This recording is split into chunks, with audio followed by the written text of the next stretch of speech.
Hello everyone, उम्मीद करता हूँ आप सब लोग बहुत अच्छे होंगे। प्रायिकता के इम्पोर्टेंट क्वेश्चन की बात हो और ये क्वेश्चन छूट जाए, ऐसा हो ही नहीं सकता। एक परिवार में दो बच्चे तो आने ही हैं, तो ये क्वेश्चन बड़ा ही इंपॉर्टेंट माना जाता है। चलिए, इस क्वेश्चन को बड़ा इंपॉर्टेंट माना जाता है, हम इसको समझाने की कोशिश करते हैं एक अच्छे तरीके से। देखो, इसमें 3 कंडीशन तैयार करनी है। पहली कंडीशन, कुल स्थिति, ये टोटल कंडीशन कितनी है। दूसरा, प्रायिकता, किसकी प्रायिकता ज्ञात करनी है, ठीक है। तीसरा, ज्ञात, हमें इस क्वेश्चन में क्या ज्ञात है। तो इस तरीके से हम डिसाइड करते हैं। मैं ऐसा करता हूँ, जब टोटल कंडीशन होती है उसको मैं एस बोल दूंगा, सैंपल स्पेस। जिसकी मुझे प्रायिकता निकालनी है उसको मैं बोल दे करूँगा ए, और जो मुझे ज्ञात हो करेगा उसको बोल दे करूँगा बी। ये मेरे कुछ पॉइंट्स हैं, उनको तैयार कर लीजिएगा। इसके बाद फिर हमें प्रायिकता जो निकालनी होती है, ए की निकालनी है। जो ज्ञात होता है उसको बटे में लिखा जाता है। तो इस तरीके से हम इस वाले केस की प्रायिकता फाइंड करते हैं। तो चलते हैं इस क्वेश्चन की तरफ। उम्मीद करता हूँ आप सब लोग बहुत अच्छे होंगे। चलिए, इस क्वेश्चन को करते हैं हम लोग डिस्कस। सबसे पहले, एक परिवार में दो बच्चे, तो कितने कंडीशंस यहाँ पर पॉसिबल्स हैं वो सारी लिखनी हमें पड़ेंगी। तो हम लिख सकते हैं, एक परिवार में दो बच्चे होने की कुल स्थितियां, कितनी स्थितियां हो सकती हैं। मैंने उसको सिंबल बता दिया है आप लोगों को कि आप उसे एस सिंबल से शो करेंगे।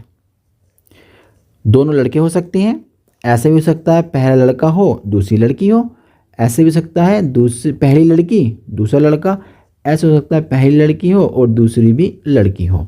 तो 4 कंडीशंस हो गई, यानी कि एनएस का मतलब होता है नंबर ऑफ एलिमेंट्स। टोटल कितनी कंडीशन आ सकती हैं, 4 कंडीशन।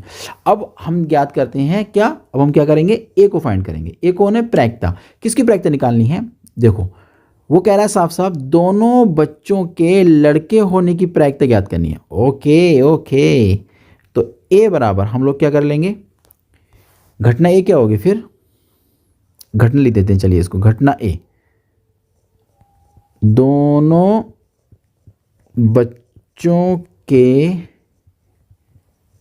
लड़का होने की स्थिति, लड़का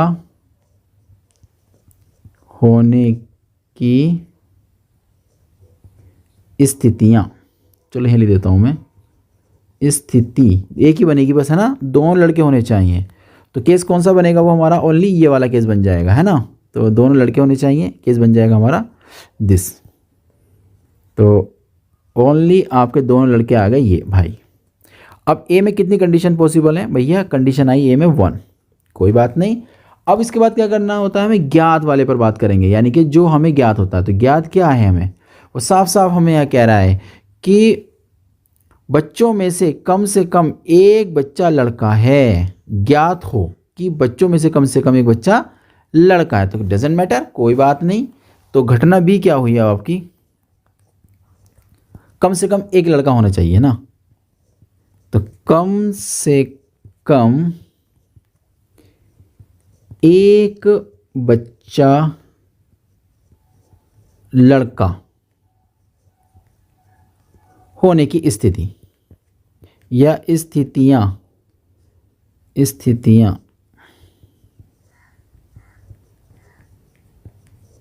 तो कितनी स्थितियां बन सकती हैं, कम से कम एक लड़का होना चाहिए। कम से कम एक लड़के में कौन कौन से केस पॉसिबल्स हैं, देखो एक लड़का इसमें भी आ रहा है, एक लड़का इसमें भी आ रहा है। कम से कम एक लड़के का मतलब है कि एक से ज़्यादा भी हो सकते हैं। जैसे मैं कहूँ मुझे इस वीडियो पर 1000 लाइक चाहिए, इसका मतलब 1000 तो मुझे चाहिए ही चाहिए। 1000 से ज़्यादा हो जाए तो अच्छा है। तो कम से कम 1000 का मतलब समझ बात आ गई आपके। इसका मतलब यहाँ पर केस है क्या है, लड़का चाहे एक हो, ठीक है, और लड़का अगर 2 हो जाए तो और अच्छा है। तो एक बच्चा कम से कम लड़का होना है किसी, ठीक है। तो कुल मिलाकर एन बी में कितनी कंडीशंस आ चुकी हैं आपके पास, 3 आ चुकी हैं। अब इंटरसेक्शन में कितनी आ जाएंगी, जो दोनों में कॉमन होगा। तो ए और बी में कॉमन कौन है भाई, ए और बी में तो ये है ए में और ये बी में भी है। इसका मतलब भाई इंटरसेक्शन के अंदर चला गया बी और बी। तो कुल मिलाकर इंटरसेक्शन में कितने एलिमेंट्स आए, तो इंटरसेक्शन में एलिमेंट आए 1। तो अब देखो पी ए की प्रायिकता कितनी बनेगी भैया, ए की प्रायिकता, ए में कंडीशन है 1, टोटल कंडीशन 1 है, और वैसे हमारे पास कंडीशन 4 है।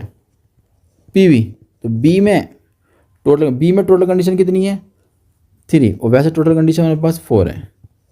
इंटरसेक्शंस में टोटल कंडीशन कितनी आई हैं, वो आई हैं 1, और वैसे हमारे पास टोटल कंडीशन केस 4। अब अभीष्ट प्रायिकता, जो प्रायिकता वो आपसे मांग रहा है, अभीष्ट प्रायिकता वो मांग रहा है प्रायिकता ए की, लेकिन आपको बी ज्ञात है, तो ज्ञात वाला नीचे है और जिसकी प्रायिकता निकालनी है वो ऊपर, दोनों का इंटरसेक्शंस ऊपर आ जाएगा, जो नीचे था भैया उसकी प्रायिकता नीचे ही लिखी जाएगी। बहुत सिंपल हो गया नहीं। ऊपर का रिजल्ट कितना आ जाएगा, इसकी प्रायिकता 1/4 निकालिए और बी की प्रायिकता हमने ये निकाली, देखो 3/4, 4 से 4 कैंसिल, आंसर बना हमारे पास 1/3। उम्मीद करता हूँ ये क्वेश्चन आपकी समझ में आ गया होगा। हम लोग मिलते हैं एक नए क्वेश्चन के साथ।